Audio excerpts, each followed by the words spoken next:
Nice. And what topics would you like covered today? I had a couple people email a couple things this morning, so I'll come back to that, but what would you like me to cover today? Divine protection, addiction or passion. Money changers in the temple. Okay, one sec.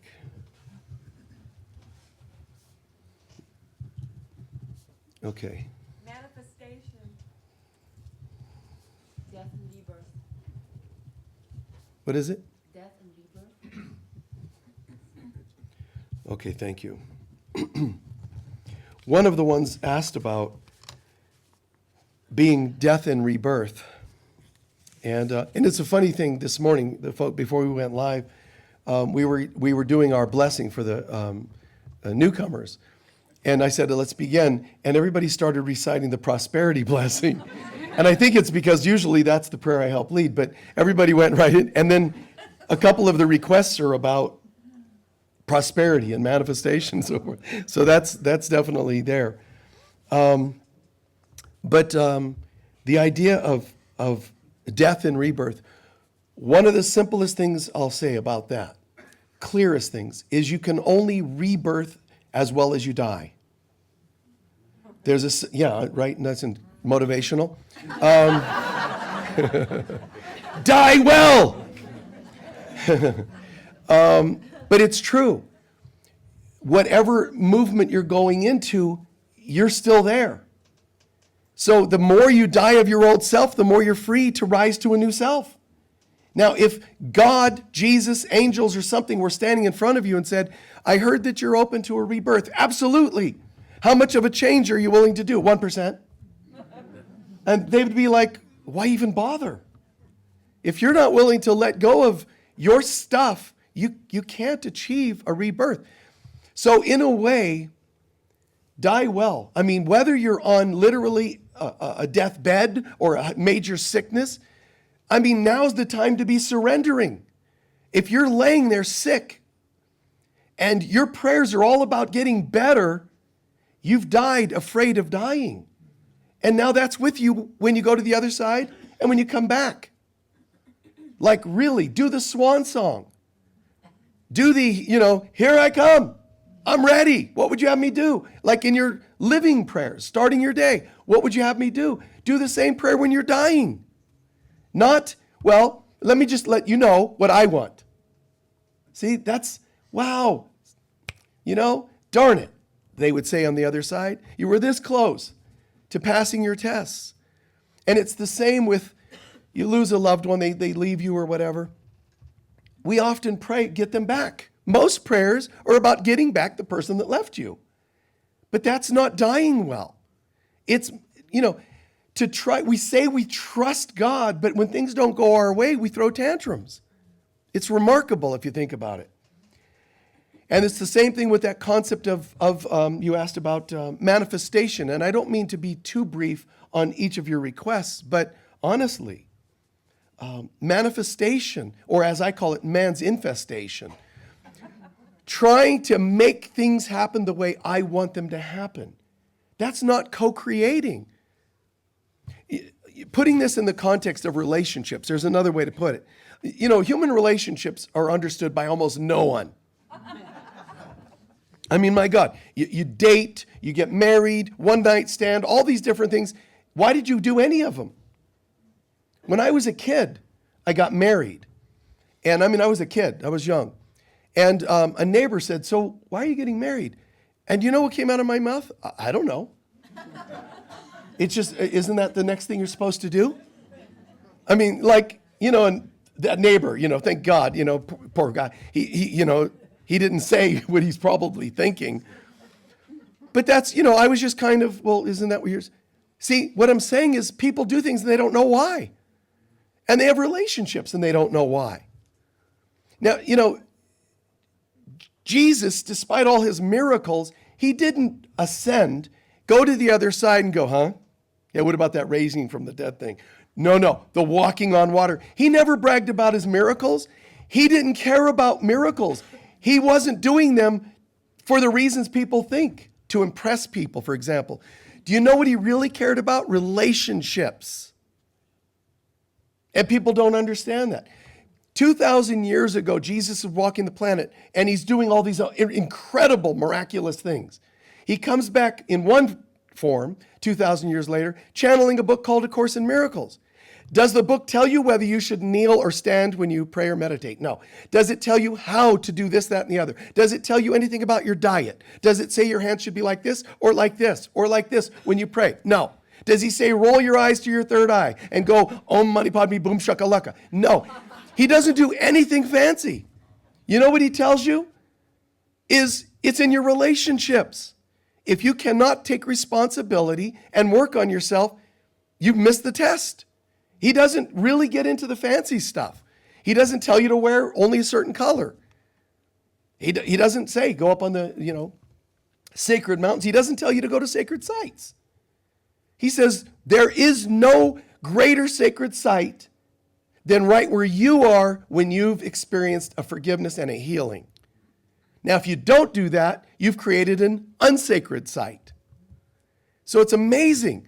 2,000 years later, and he comes back and says, yeah, I know. The raising from the dead and the walking, I know. You know what I really want to tell you guys about? Your relationships. And he showed up to Helen, who channeled the Course, because they were arguing. They had board at a hospital, and they were all fighting all the time. And one day she said, this has to stop. This arguing and this fighting has to stop. And I don't know how to do it because the ego is here. And she had one other person say, I agree with you. So let's go into the meeting different. Let's go in stealthy and just plant seeds of positivity, no matter what anybody says. And we'll just positive. And if there's somebody in the room that didn't want to give up their ego, I'm sure they're gone or unhappy that they're sitting there in a room with people that want to get along now. But that's what happened. He worked through her and said, the reason you're channeling A Course in Miracles is because you made a commitment to get along with another person. Now, does that mean as soon as you or I decide to get along, we're going to receive a major book like that? No, you're not supposed to be worrying about the external things that can happen. It's the internal peace. It's the absolute, oh my God, I'm blown away that this relationship is healed. So people just don't know. Now, mystics, when they asked about relationships, even the apostles, there's things in the Bible about relationships. And do you know that most of them said, I wouldn't do it if I were you? That's what you developed in the 16 years you were in a cave? You came out to say, don't have relationships. And the reason they were saying that is because they suspected something's wrong with this picture. And we don't know what to do about it. We don't know how to advise you because the ego is so rampant in life that whether you're married or just dating, this stuff's going to surface. So the mystics are like, abstain. They weren't cursing relationships nor intimacy. They were saying basically, I have no idea what else to tell you because relationships are where you do your work unless you don't want to. And you have free will. But how free are you when you will to not do your work? Think about that, Yeah, it's like strange. And there's a lot of people, and I'm saying this partly because as I'm saying this, I know that there's a few sessions in particular. One of you in Europe and different places around the world just this week calling in for, relationship sessions. One guy specifically asked to talk about mental toughness, another topic then that goes on our list here. But again, mental toughness is really not intellectual toughness. Mental toughness means tenacity to hold your center. What kind of center? Healthy center. See, now some people say, yeah, exactly. I believe in holding my center. And they're saying, my center with rudeness or with intensity, which is your ego center, which is not centered at all. So it's a false version of centered. So the mystics are saying, no, man, stay out of relationships. It's a dangerous area. And I'm not trying to put words in their mouths, but I'm saying, in a sense, that's what they were having to deal with. Like, we don't know what to tell you. And the apostles, well, if you're doing it for this reason, maybe, they're all guessing. And it takes 2,000 years not to get improvements on meditation techniques, not to hear improvements on breath work, not to hear improvements or new ways of practicing ascension. It took 2,000 years to get a better training on what they couldn't tell you about 1,000 years ago, 2,000 years ago, and so on, which is your relationships. It's like kind of remarkable if you think about it. So human beings are walking around the planet going, yeah, I have a relationship. Really, why? Now, they're going to always fit into one of three categories. Attraction of some kind, whether it's hormones and chemistry and all that. That's just weird. Dad, why did you marry Mom? Well, the hormones were just right at the moment. I wouldn't be too proud to say that. Oh, chemistry. If I was your kid, I'd be like, wow, that's it? There's your attractions, externals, the hormones and all that. The second reason, desire. Most of our attraction to people in terms of emotions are basically, hi, I'm messed up and I see you are too. You want to get together? Subconsciously, my issues and addictions and compulsions match yours. I don't want to look at my fear of abandonment. So I'm going to meet someone who says, nice to meet you. What do you like? Oh, I'm a very faithful. All my relationships have been, 20 years. Well, you're only 22. So, you know what I mean? So we hide these things, but we're codependently creating. That's emotional. Then there's also the third reason, which people call connections. Oh, this isn't just physical attraction. There's a deep connection. Usually those are contracts, karma, and things like that. Even, intellectual similarities. But understand, what I just described to you is the three lower chakras. And people come to relationships from one of the three lower chakras. And if it were more blatant, it means every time you walk into a room, whether it's a place to go dancing or meet somebody or even online, it means you'd be walking around with your lower chakras, hi. But then people would see through you and they'd go, no, that's not what I'm interested in, But that's what relationship meeting people should look like. That's what they should do on the dating sites. Just show people leaning like this. Coming from my lower three chakras. But that's honesty. It's always one or more of those three things. And think about what I just said. Attraction, emotional kind of codependency and addictive kinds of stuff, compulsions, and more intellectual, which seems so much more evolved. But again, all that is more like an intellectual, mental version, contracts and debts and stuff from the head, even though it's a solar plexus chakra. So there's another way, and that's the heart level. See, the heart mostly doesn't come from these. It doesn't exclude them entirely. You come from here, and this means I don't care if you and I get together. I feel really good. But if we do, I want to share something like some moment with you of love and respect. Is that cool with you? Now, other people might say, oh, absolutely, so that they get you so that they can get back to their lower three chakras. And some of you have gone through this, and oh, God help you, man. And I'm sorry, but, just because somebody changes their pickup lines to how long you been in Sedona? I've taken yoga. They don't tell you 3 days worth. They just go, yeah, I do yoga all the time. I do hot yoga, cool yoga, And then they often, and in Sedona, but these days they often throw in, yeah, and I've also taken workshops on Tantra. No, they haven't. They don't even know how to spell it. They don't buy into these. It's all silly human stuff. Now, change your mind and just imagine them going like this, because that's all they're doing. Do you want to date somebody whose posture is like this? It doesn't make sense. So just see through it and laugh a little bit inside yourself. And try not to make it obvious, Really. And then when they say, I really feel a connection, just don't make it too obvious that you want to burst out, because now it's a lie. It's all a game. The ego will do anything to set people up for unhealthy relations. So instead, the heart center is like, no, I can't go back to that at all. It's not of interest.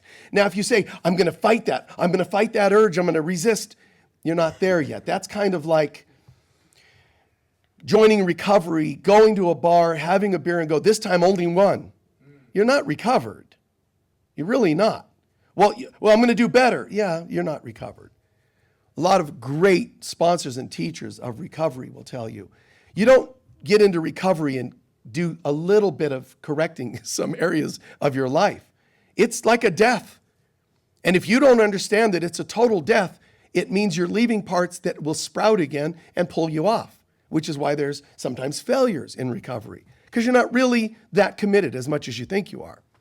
So they call it reaching bottom. Well, like I've said many times, bottom could be here instead of here. As soon as you just go, I get it, that could be bottom. I don't have to completely go into a ruined life to call it bottom. When you are evolved enough, you're allowed to say free will means bottom is right here. I will not go any further into this mess. Don't need it, not interested. Fighting it means you're still there a little, tempted, so watch yourselves. Doesn't mean you're bad, at least you're trying. I'm just saying there will come a day where you say, that's it. It's not of interest to me. And there'll be casualties. I mean, there'll be, an end of a relationship, a child that won't speak to you, and things like that that'll happen because you're saying back to, my center. But the heart chakra, this is based on feelings of love and respect. But you're also feeling like your soul. You're feeling connected and you're plugged into your soul. I just can't, on this level, I can't imagine being pulled by any of those other compulsions. And that's really beautiful and healthy.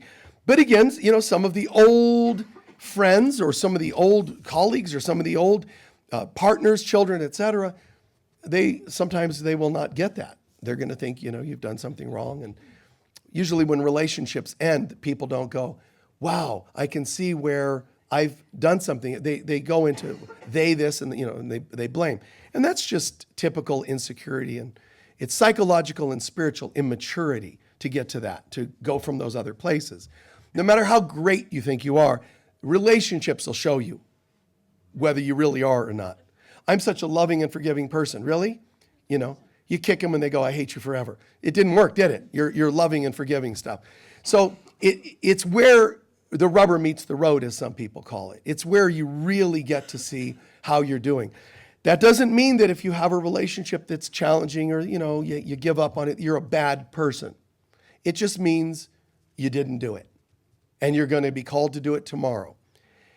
I personally, I cannot even imagine, like literally if I sat and imagined any person in history that I could say, I refuse to mend, to forgive, to connect.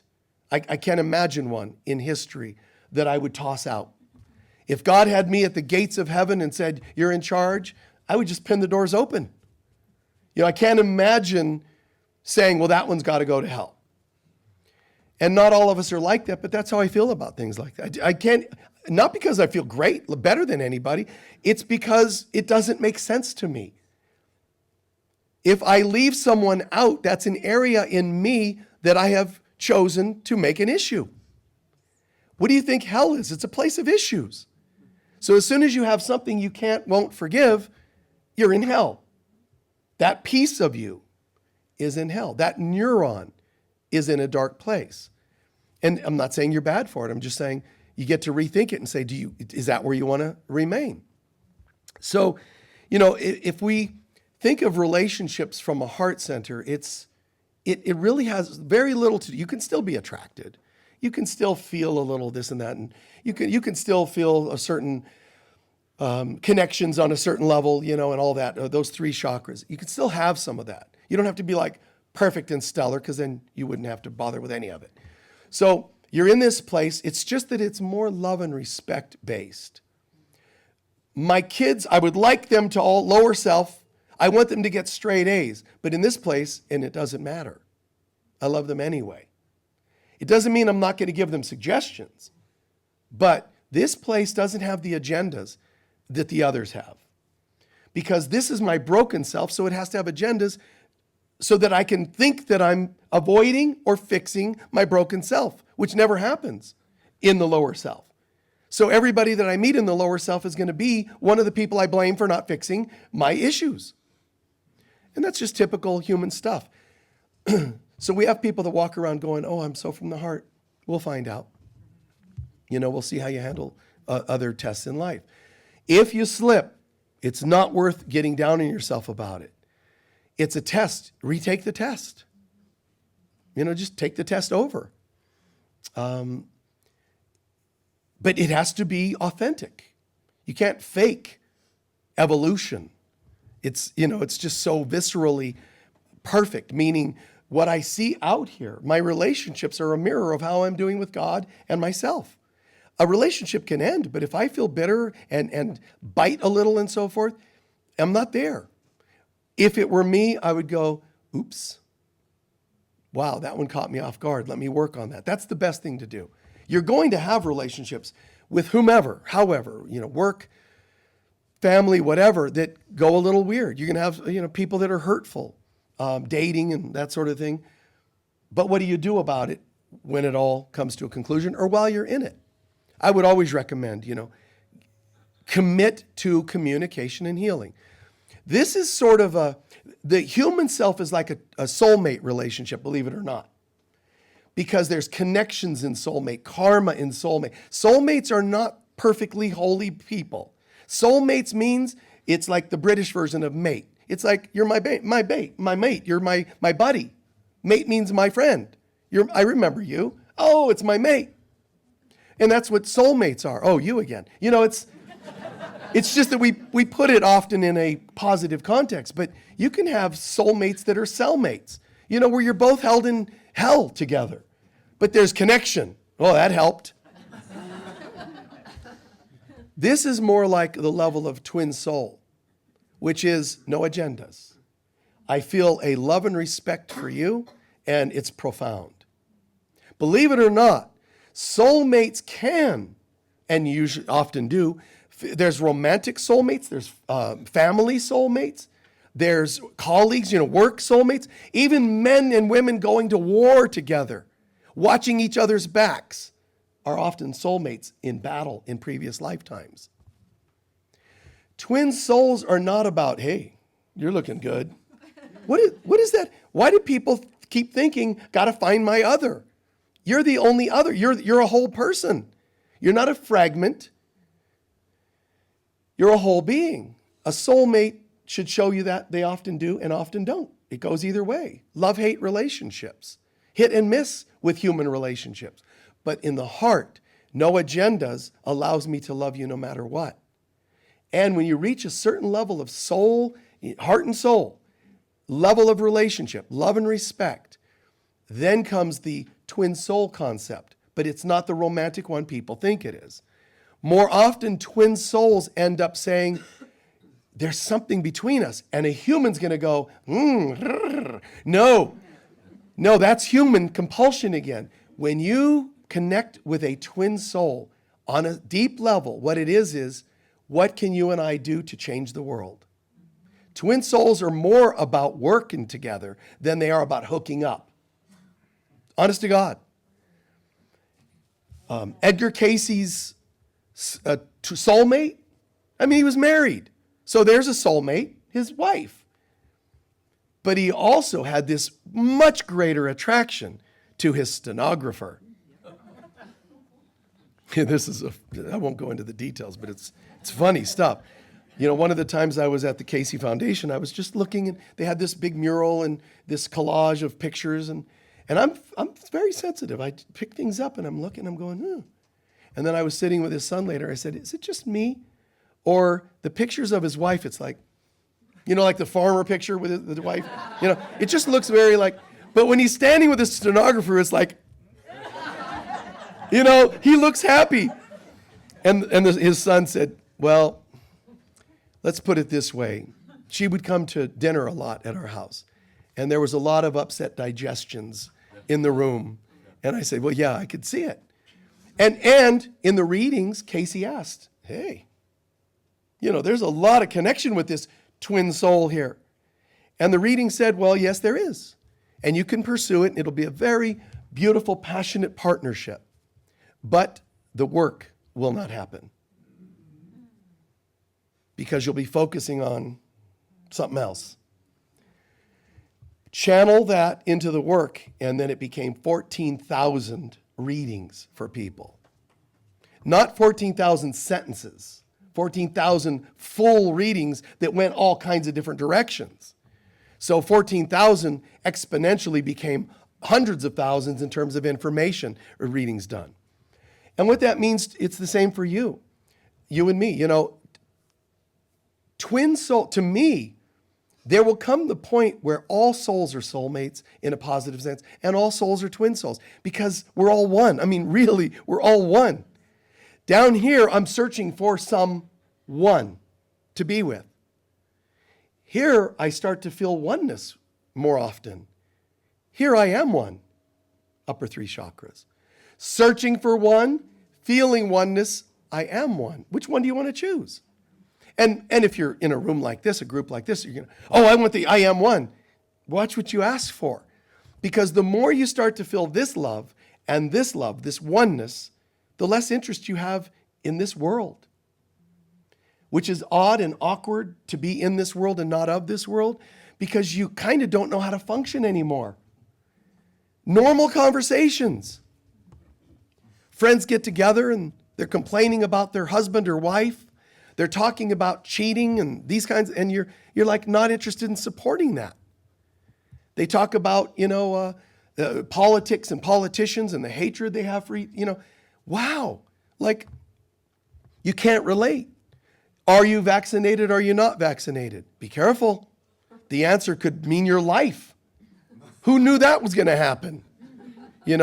Once we started having people over at Whole Foods wrestling, in the parking lot over whether they were vaccinated, that was like an epiphany for some people. Wow. Even in Sedona, even at your health store. Health my butt. You're rolling around in the parking lot in a headlock with each other, and you're women. It actually happened over here. Like, you've got to be kidding me. So I shouldn't say anything because now you'll have another, issue with me. But it's true. Like, what are you thinking? Where's the love? You're reading cans of foods to make sure there's no toxins, but you have some other person in a headlock. Trust me, all your glands and organs right now are intoxicated with poison. So I don't care what you eat. I don't care if you get the most wholesome, I don't even know the names of the stuff you people eat. I don't know the names. Name something you know. Salad. The most wholesome salad. I always call that lettuce, but lettuce is the thing, right? And the salad, yeah. So you go and get the most wholesome salad. That's great. And you put your hummus stuff on it. And, make it as tasteless as possible. And wow, I feel the buzz of vitality from those greens. And then, parking lot over a vaccination. It doesn't matter. Your lettuce, your salad is becoming deadly in your system. You should only be feeding yourself love and forgiveness. And you will slip. And sometimes I'm using the metaphor, you will sometimes ingest something that's a bit toxic. Try to catch on as soon as possible. You ate something that was a little off, maybe you better take some charcoal to help absorb the toxins in the system. You see what I mean by that? Metaphorically. Try to catch, as soon as you can, catch the toxic thinking that you're getting yourself into.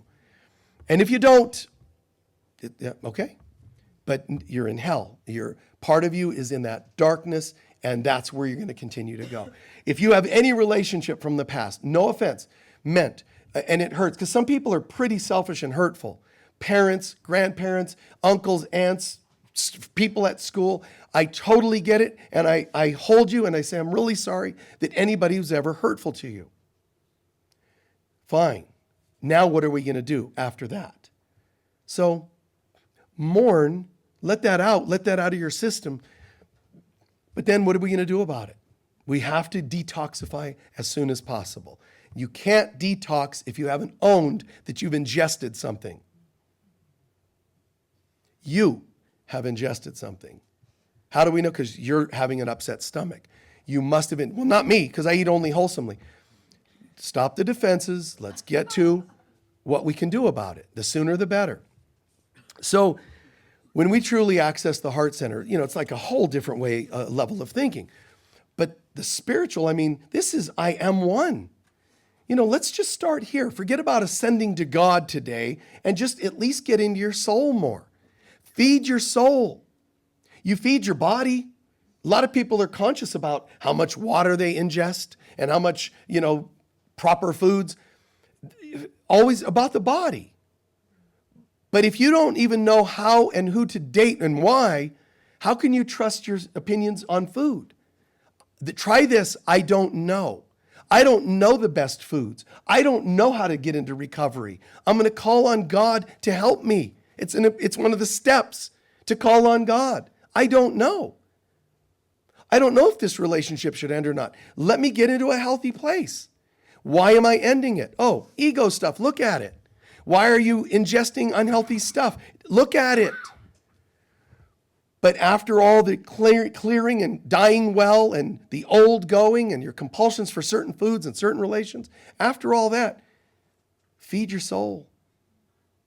And now what you ingest is a symbol of this is how much I love myself. A hand holding of respect from somebody, a hand on the shoulder of support. Someone pays something forward. I'm noticing like at our center, like this last few months or whatever, I'm like going, God, like we've struggled sometimes with handymen or electricians or whatever category it might be, bookkeepers. And I just sit and I've been looking going, it is remarkable how we manifested the best of every category that I can imagine. It's like, where were they? When? You mean when we had to learn lessons about this?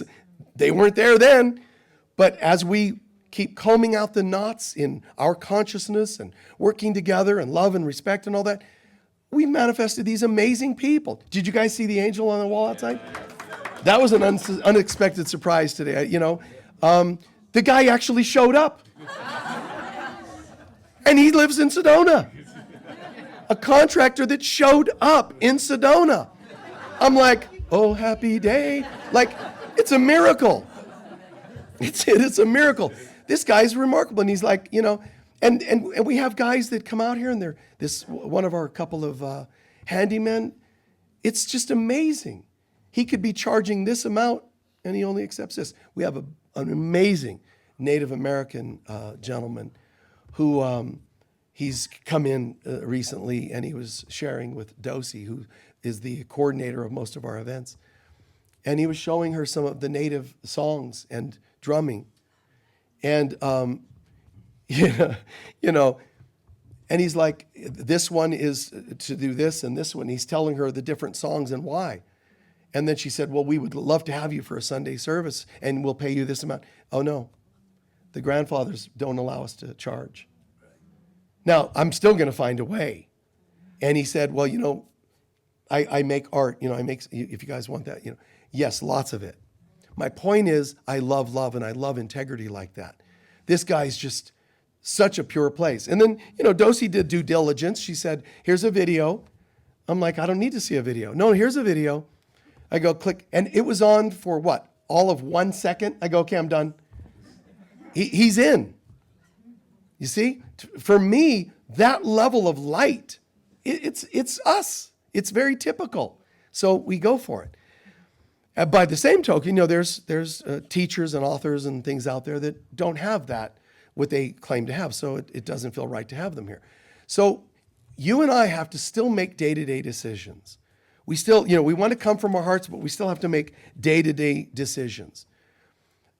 Going towards a closing of all this, the relationships we have in our life, there's going to be challenges. And some people are going to say, I'm totally ready for awakening and going to new levels. Can I be a chaplain? You can't just be a chaplain. You need to talk to Jeff. You can't just be a member. You have to talk to Dosey. We want you to know what you're doing. We don't want just, well, this is exciting. I think I'll become a member. We don't want that. We want you to know what it means to become a member, which is simple, but we still want you to know. You want to become a chaplain. Why? Well, because a friend of mine is. Wrong reason. We want people to be very clear and conscious about whatever decisions they're making in their lives. Like I personally don't make decisions like based on what people might think. You have two siblings arguing. Well, I'm right and I'm right. I'm going to stay out of that. A Course in Miracles says, if you want a holy relationship, you align with who's most sane in the moment. And I love that line. Who is the most sane? I like that. So I don't typically choose a person over another. Not if you've been here the longest, not you've donated the most money. It's who is the most sane. I watch what's happening with the people involved. And when someone's starting to go into ego, it's like, uh-oh, and I'm not going to support that. So I make those kinds of decisions. Just a quick example so we can all kind of get the 3D, in our own lives version of it. Many, many years ago, I was in a relationship, and it was interesting because there was a point where there were some challenges with this person. They had a lot of certain old abuses and all that. So I was getting the brunt, and some of you can relate, I was getting the brunt of a lot of the unpredictable moods and things like that were going on. I have my lessons related, they had their lessons related, but my advice wasn't going to help because I'm already in the relationship, see? Which to me, it's like, well then that's a drag because I'd like to help because I can see what's going on. But no. So you know what I did? I said, we ought to go to couples counselor. They said, okay. We went to a couples counselor. We sat down, shared what's going on. The counselor said, I'm going to give you each homework. Both of you the same homework, but I'm going to give you some homework. They gave us the homework. We went home. We went back 2 weeks later. They asked me, how did you do with the homework? I did fine, and shared what I got out of it, what I learned, et cetera, et cetera, et cetera. They turned to her and said, so what did you learn? I didn't do the homework. Why not? Because I don't like it, and I didn't believe in it. He turned to me, and I tried not to make it too obvious. Inside, I'm like, I told you so, but no. But inside, I'm, just outside, and he just looked and he said, and I go, and he said, I'm sorry, I can't help you guys. And we were done. We ended it. But the point is, I went, and I did the homework. You've got to be willing to do your homework. If you're going to end a relationship, I don't care if it's with your own children, have you done what you can? I don't mean overly do. Have you done what you can while in your center to say, look, I'm willing to do this, but I'm not going there. I'm willing to flex a bit, but I'm not going to buckle. It's very important to be true to your spiritual self in any category of life. One of you asked about addiction and passion, and we've clearly covered a lot. The passion part is that lower self, what I want. Now, I'm not talking about everything down here, incidentally, is bad and evil. It is all bad and evil when it's coming from your ego. When you plug into God and you let God fill your heart, and your heart ignites the lower centers, they're not lower as in lesser. They're just lower in terms of proximity. You can be physically passionate, emotionally passionate. When you're talking, when you're sharing intimately, as long as you're coming from here and it reflects here. When you're cut off from this runs in darkness on its own. It runs out of energy. It dies. It fatigues. It battles with others. Running exclusively from here is the unhealthy problem. Does that make sense? When you come from a higher place, you set a higher goal here. And then it's nice. And now, all that said, A Course in Miracles and teachings like that will say, the way they word it is, I don't know what any of this is for, but God does. So show me. Show me what this body is for. Show me what this food is for. And some people think it means you become very stoic and very Look how spiritual I am. No expression whatsoever. Nothing moves me. That's not actually spiritual. That's just swinging from one extreme to another. And a lot of people justify that as being spiritual. It isn't. It's, I feel alive. When you go to the supermarket, it always cracks me up. Moms pushing the cart, and the kids are like in the parking lot, twirling, and butterfly goes by and, almost hit by a car, but I'm not letting go of that butterfly. Oh, look, Mom, a butterfly. I think that's cool, but you know why? Because they're filled with something and they're following it. I'm not saying the excessiveness of being spaced out. I'm just saying feeling that thing. You can reach for another body because you're being compelled. I want bodies. I want to touch. I want to feel. You can also reach to another body because I want to let you know I love you. Hi, how are you? I'm not talking about just romantic, although that could be there. I'm just talking about touch can come from ego or from spirit. Smile can come from ego or from spirit. Writing a poem can come from either. Singing a song can come from either. All of it can come from either. Which one are you choosing? Well, it's always God. Well, we'll know that it is more and more God when you start each day asking that it is God. That's how you don't just assume I read a book once, so it's all from God. Then make sure it is. How do you know? Because you're asking every day. As St. Francis puts it, less of me and more of thee. That's an amazing prayer. What does that mean? Keep peeling off the layers of my false self so that there's room for the real self to emerge. That's a great theory, but it's always got to be tested. So you could say less of me and more of thee. Okay, and so it is. Now let's test it. Take it out for a test drive. And you said less of me, more of thee, but when it came to an argument, you just had to be right. You failed. When it came to be a musician on the stage with other musicians, you just had to outshine them. Less of me and more of thee. Look at me, everybody. One great bass player was asked about his colleague, guitarist on the stage. What's it like to play with him? He said, well, it's kind of like being on stage with somebody that doesn't know anybody else is on the stage. That's not how I would want to be quoted or seen, but like, wow, dude. So think these things over. You asked about money changers. Money, prosperity, it can be coming from spirit or ego. What do you do with your money? What do you do with your smile? In some branches of Buddhism, we so often hear, Buddha, it sounds stoic and all serious and so, abstain from this and abstain from that. It seems like it. Well, that's what he taught some of the nuns and monks, but that was for the more extreme. What he really said to people is, whatever you have, share and use it to bring people closer to God. If you have money, use it well. If your smile somehow brightens people's day, if you just have this really amazing smile, bright eyes, whatever it is, people go, wow, you have beautiful eyes. Use it to bring them home.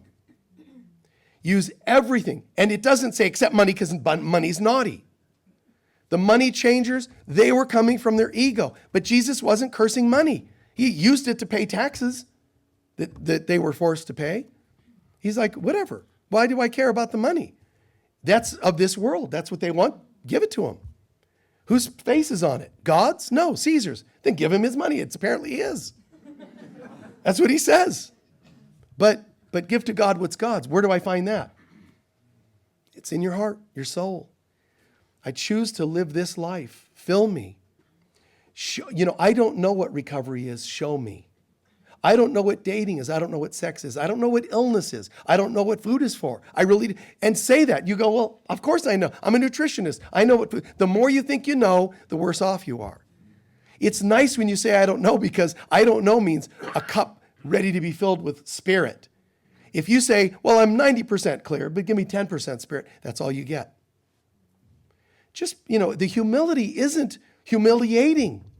The humility means I just am so in love with the concept of God, I don't want anything else in the way. right? If somebody says, listen, I decided to give away all the gold bars I have. I have lots of stack of gold bars in my room. Come on by with a suitcase. What do you need? Bring a backpack? A fanny pack? You can only fit one. A backpack? Okay, great. You can fit 10. You know what? Man, you go to Samsonite store or something and get one. Somebody says you can take as many as you can carry. I'm bringing a U-Haul truck. I'm just going to beep, beep, back it in, load it up. Why would you say, I could have this, but I'll take that? Whether it's, and I'm talking about, friendships are a launching pad for bliss. They really are. When you see the miracles, I'm glad you create miracles in prosperity, miracles in safety from tragedies. I think it's all fantastic. And Jesus did all these miracles. It was fantastic. What he really cared about was love and trust, respect.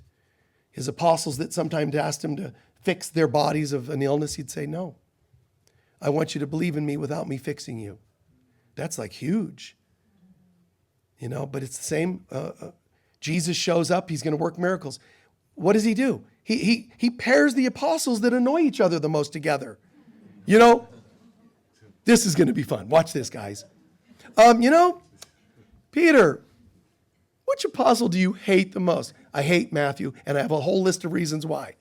That's a funny thing, because though you're the two, Spirit was telling me, I want you to go off together and work together. I mean, he pairs up the two most annoying people. They had free will to say, not me, I'm not giving in. They're wrong, I'm right. And Jesus would have no way he'd have seen right through it. Well, you can leave, but you're wrong. You're wrong to give up on your brother, your sister, or whatever it is. Even your own children can turn on you, guys. Don't hate them. Don't ever hate anyone. That doesn't mean you can't be annoyed and angry. I get it. Be hurt, that's fine. Refuse to hate them. Look at your own lessons and affirm the light of God in them. If you can do those three things, it means you have a commitment and a willingness to heal. And when it comes to finances, look at it really. It's not about manifesting a car of money and so. You would already have these things if there weren't blocks in the way. That's responsible behavior. To say, well, if I don't already have that new car, if my house is not selling, I can go to all the books and people as to why. And you should and could do it. I don't care. Burn that saint, bury it upside down in your yard. There's all these techniques people have for selling a house. I got them all. But it's also worth saying, and what in me might be in the way? And work on that piece. When you release that, you untangle. There's a great metaphor of Alexander, who was great, Alexander the Great. The Gordian knot is this, it's a puzzle that you cannot solve. The Gordian knot was a metaphor of an unsolvable problem. What am I going to do with this relationship? Well, they have to forget. No, they have to say sorry first. Or addiction. Oh my God, I'm so entrenched with addiction. It's the Gordian knot. He looks at it and it's so brilliant. He looks at it, takes a sword and he just cuts it in half. Problem solved. All the mystics and oracles, they're like, none of us thought of that. Think outside the box. Don't get into the knot and try to figure out the knot. Don't enter a problem or an addiction and try to solve it when you're part of it. Get an objective view. God, I don't know. Show me. And don't sit there going, no, I'm waiting. Stop and allow, because it might be a spontaneous insight. It might be just a sense of peace, like, wow. Who would have thought that a week after starting a divorce, I could feel peace and no ill will towards anyone? You still get your righteous percentage. You don't go, well, now that I'm so peaceful, here, you can have it all, unless that's what God told you to do. But just the beauty and the clarity it's practical to say, what would you have me do? And you start to feel, and what happens for me is, it's, as I've always said, even when doing a talk, it's a search find.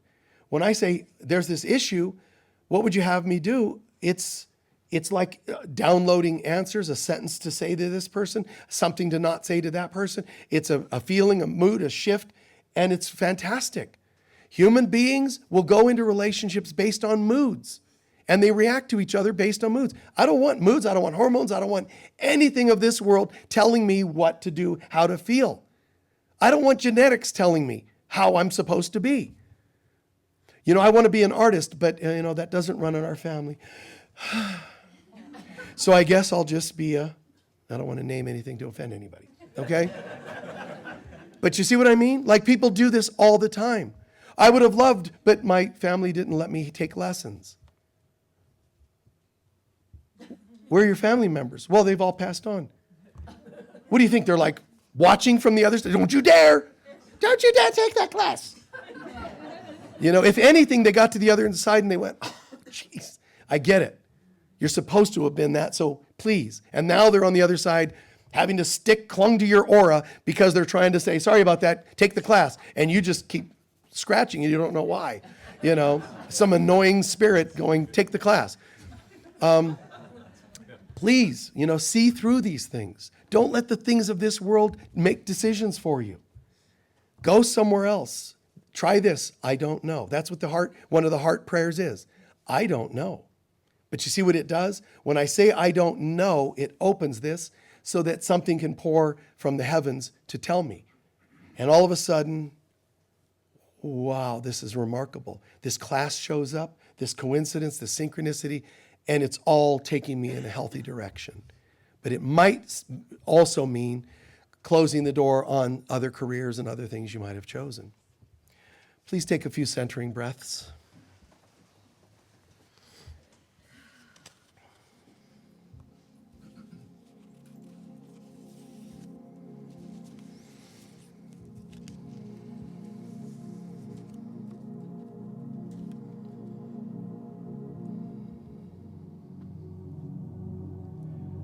As always, setting aside all the stuff of this world.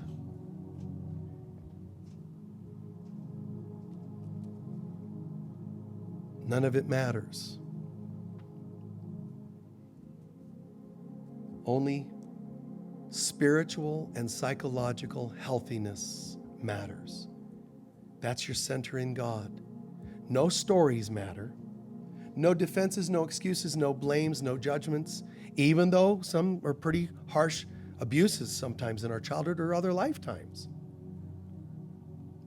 Somebody could have taken our life in another lifetime and likely did. But what do I want to do with that today? There is no one that I will refuse to forgive. I'm not discrediting or dissing your hurts.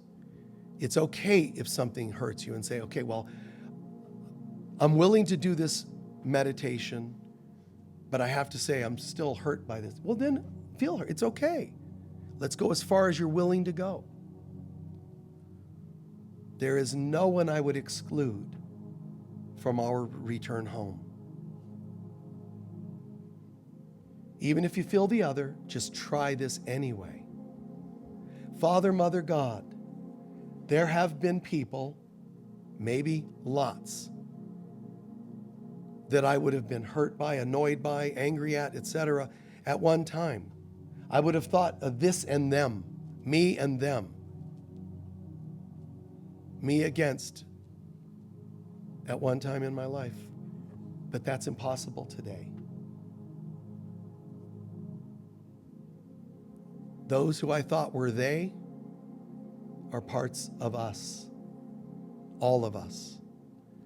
Every crime, intellectual, psychological, emotional, financial crime, every misdeed, wrongdoing exists in us all in different ways. If I exclude anyone from going home, then that stays alive and it'll toxify all of us to some degree. Today, my forgiveness is complete. My willingness is complete. I love as God loves. I forgive as God forgives. Of myself, I'm nothing. I don't know how to do all of this. So I invite you, the Holy Spirit of God, to fill me. Do it for me. Do it with me. I'm already giving permission. love through me, heal through me, shine through me. For all that I thought was unhealable, I'm sorry. Please forgive me. Thank you for forgiving me. There is no one I can exclude. It doesn't even enter my mind in this moment. Love to you all the people I see in my mind. Nations, dictators, hurtful people, deceptions, corruptions, financially, religiously, scientifically. Forgive them all. The world of medicine, war, all of it. It doesn't mean that I'm going to pretend these challenges aren't there for some people. What it means is they no longer hold me hostage. Love to you all. Love to all of you politicians, religious leaders, and so on, even through history. Love to you all, every nation leader, every aggressor, every abuser of children. If you knew who you were, you would never have been able to do the things you did. So today, I'm not going to fight the one you became. I'm going to stand for the one you really are. And then you would have never done this. So I'm affirming your goodness, and let that goodness come out and shine so bright that you could never again cause harm. How is that not my choice? How could I have ever chosen anything else? My brother, sister, you are released. You are free. And we're free together. Peace be with you. I'm sorry for the pain that made you behave that way. But peace is here filling us now. Soak this in. You don't have to stop being angry. You don't have to stop crying or being hurt. Feel that if you need, but allow this in as well. The peace of God that takes you above all the stuff of this world. This is how I become, and this is how I am, the phoenix that rises from the ashes.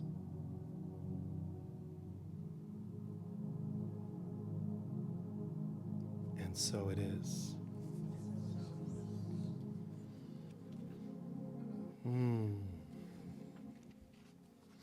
Nice.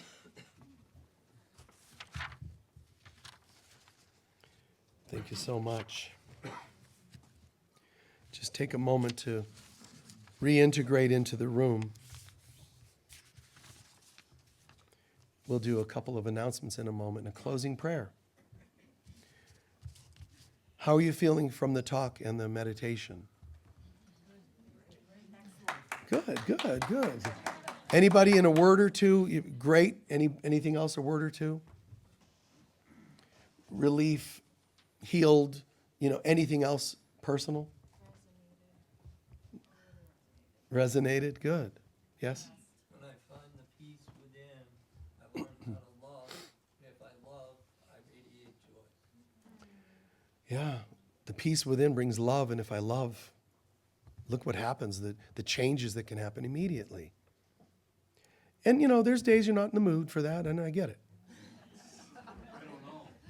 Yeah, the I don't know prayer.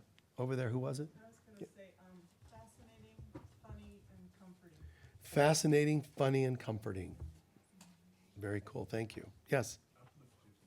Pardon? Uplifting. Good. And isn't that the way it should be? Yes? I feel heard and responded to. Heard and responded to. Now, I didn't say, tell me what you want so I can hear you and respond to you, right? Yet she's feeling that way. You know why? Because she chose to feel that way. Some part of her allowed herself to feel heard. And on some level, I heard. And we heard. She could not feel heard if we didn't, on some level, deep in the soul, we opened up for whatever she needed to feel. You see? We co-created a healing. All healings have to be co-created. They're not bestowed by someone who's better than someone else. We're in this together. And the very idea that you would even care Like for me to ask you, what would you like me to talk about? It's because I care. You know, I could show up with a memorized lecture because that's all I know how to do, or because I don't really care what you want me to talk about. I'm here to tell you what you need to hear. That just isn't my style. As healers, parents, whatever you do in life,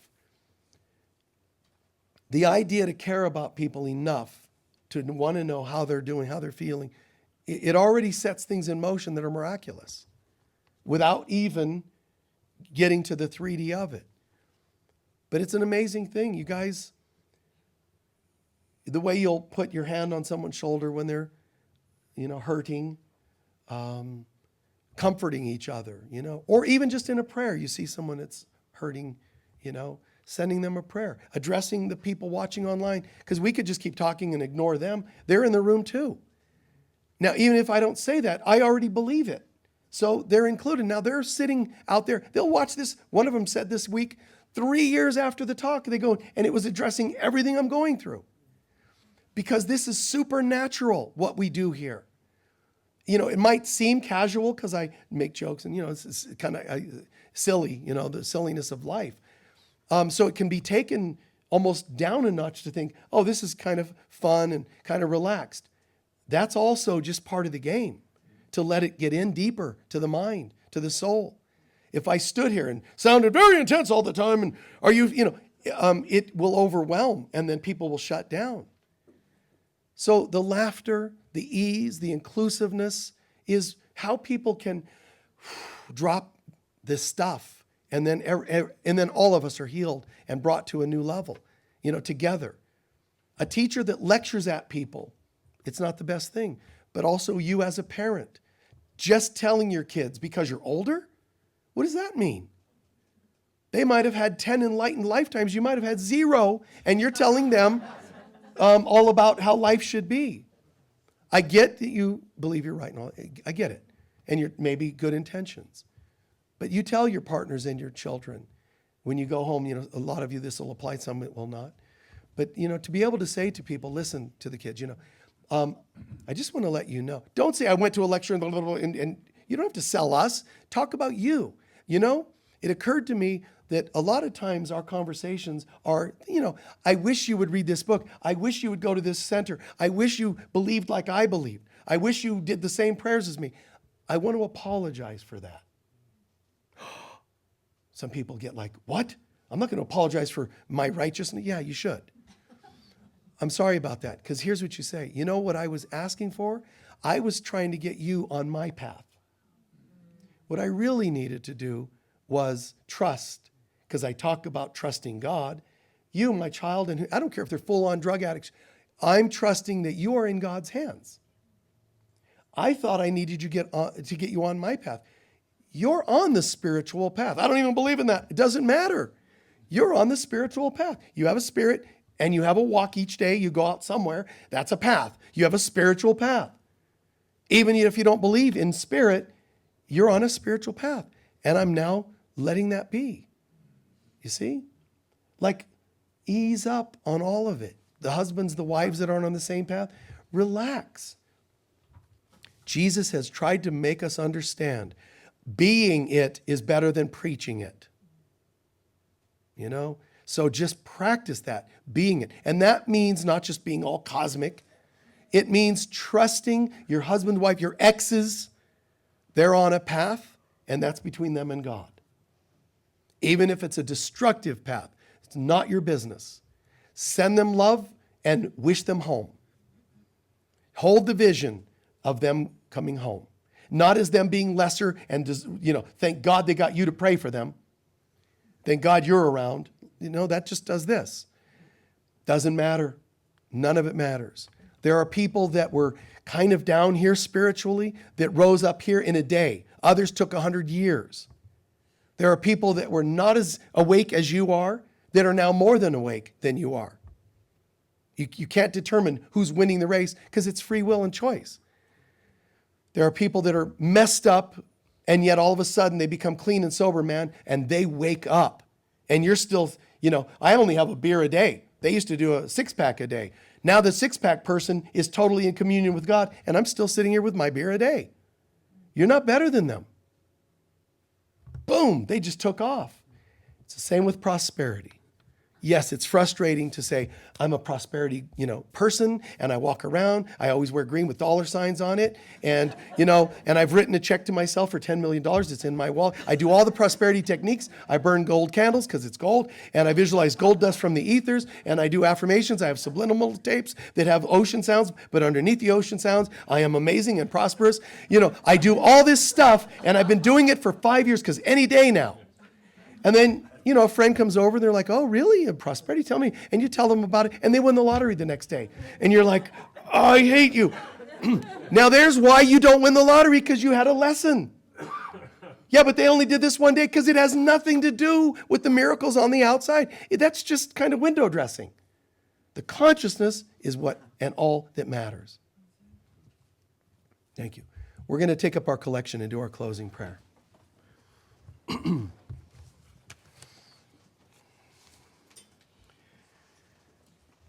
We'll do our love offering blessing, which apparently everybody knows.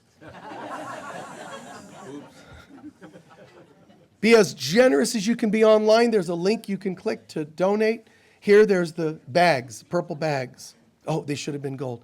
The purple bags, and that's for your love offerings for today. The baskets are for any extra donations you can make. Just be as generous as you can be. And we do our best to use it to help people of lesser means or for some special projects. Okay? Hold your love offering to your heart with deep sincerity. Together, please, divine love flowing through me blesses and multiplies all that I am, all that I have, all that I give, and all that I receive. And so it is. Thank you, thank you. Please stand for our closing prayer. This is great. We're right on time today. Soaking in the love.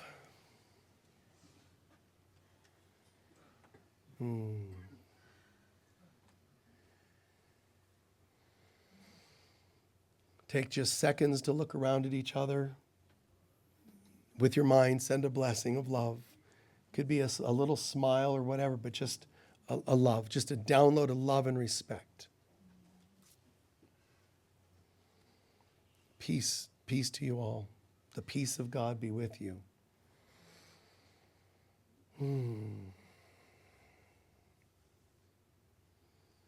The light of God surrounds us. The love of God enfolds us. The power of God protects us. And the presence of God watches over us. Wherever we go, God is, I am, we are, and so it is. Peace be with you all. God bless. Thanks.